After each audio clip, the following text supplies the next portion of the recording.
So what's up guys, and welcome back sa ating channel. So ngayon guys, bali ito yung gawa natin ngayon na soundbox 12 inches. Ito yung order ni Bossing. So kakatapos lang namin gumawa. So ngayon ikakabit namin yung speaker at saka tweeter dito. Yan. So bagong lahat, papakita ko muna yung sukat nito para naman may idea po kayo sa sukat nito at saka kung gusto niyo gumawa. Yan. So, yung sukat natin gamit ngayon is centimeter. So, yung lapad pala nito, yung lapad ito is ito. So, 40 centimeter yung lapad sa harap. Yung lapad naman sa likuran ay 40 centimeter din. Yan. Tapos yung height niya ay 60 cm. Yan. Yung dito guys, yung allowance dito, yung kanyang pinaka breather is 3 inches. Yan. So yung natitira dito is yan na po yung speaker tsaka tweeter. I-balance nyo lang. So mayroon akong gap dito, allowance bago mag tweeter horn. Yan.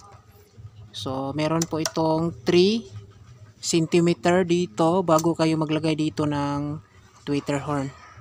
So yung sukat pala ng tweeter horn dito is 4 inches by 4 inches by 10 inches and 1/2. Ayan. 4 inches by 10 inches yung tweeter dito, yung horn niya. Tapos yung allowance ko dito bago mag speaker ay 1 inch. Dito 1 inch po mga guys. Bago speaker. Yung natitira dito is depende na kung ilan yung matitira dito. So around 2.5 cm or 25 mm yung natitira dito. Yung speaker natin dito is 12 inches. So yung butas natin dyan ay 11 inches po mga guys. Ayan. Tapos dito sa loob, yung kanyang division. So bali nagcut ako dito ng 25 cm ito. Kasi nasa ilalim po ito. Nakalagay bago ito pinako. Ayan. So 25 cm. Tapos yung dito guys, may nilagay ko dito na 3 inches po yan. Kasi naka-haklap po yan dito, nakahaklap. Yan. Tapos itong ito isa, yung pinaka brace niya is yung haba niyan ay 27 cm. Tapos yung taas niya ay 3 inches. Yan, bali breather po yan. Lagyan ko lang ng division para tibay. Tapos dito sa loob, meron akong nilagay dito na naka-brace para matibay po siya. So, sukatin nyo lang sa loob. So, nasa 35.2 cm yung taas niyan. Tapos yung lapad niya ay around 12 cm. Ayan. Para dagdag tibay, ikaso upuan, pwede. Kasi meron mga braces. Ayan. So kapag gumawa kayo nito ay isang marin lang magagamit mga guys. So hatiin nyo lang muna yung marin bago kayo mag-cut. So panoorin nyo lang yung video ko sa last video ko, meron akong tutorial paano yung cuttings para magkasya ito sa isang Plegonama rin na 2 box. Ayan. So ito pala yung ikakabit ko dito na tweeter Broadway na BHT 104. Yung maximum power niya ay 300 watts. Nominal niya is 150 watts lang, tapos 8 ohms.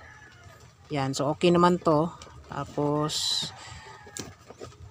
lalagyan lang natin ng capacitor. Yung speaker is Tosonra na 1208 speaker na 12 inches. So meron po itong ito. Nabuksan ko na ito yung isa. So meron po itong 400 watts na max power. So Tosonra 1208.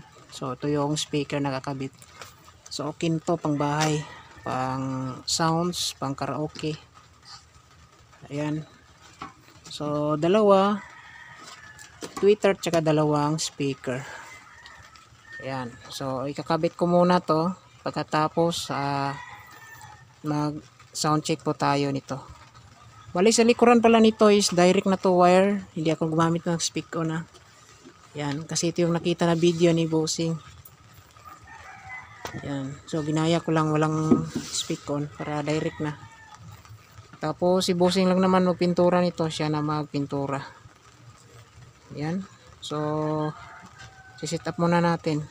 So gamit na wire natin dito guys ay AWG 16 by 2. Yan. So kabit ko muna. So ito po mga guys, na-wiringan na natin. Bali yung wirings nito is parallel. So yung tweeter is yung gamit natin dito is capacitor ng electric fan 1.5 with 450 volts. Yan, parallel. Sa positive yan nakalagay. Yan. So yung isa nakabit na namin.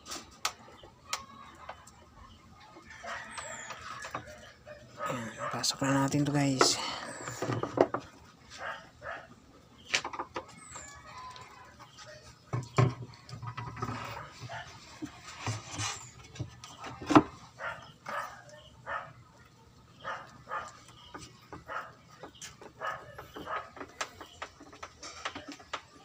So gamit natin yung Joson Mars Max sa left and right outputs. Ayan. Volume natin guys.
DJ7 Mac Gerde Remix.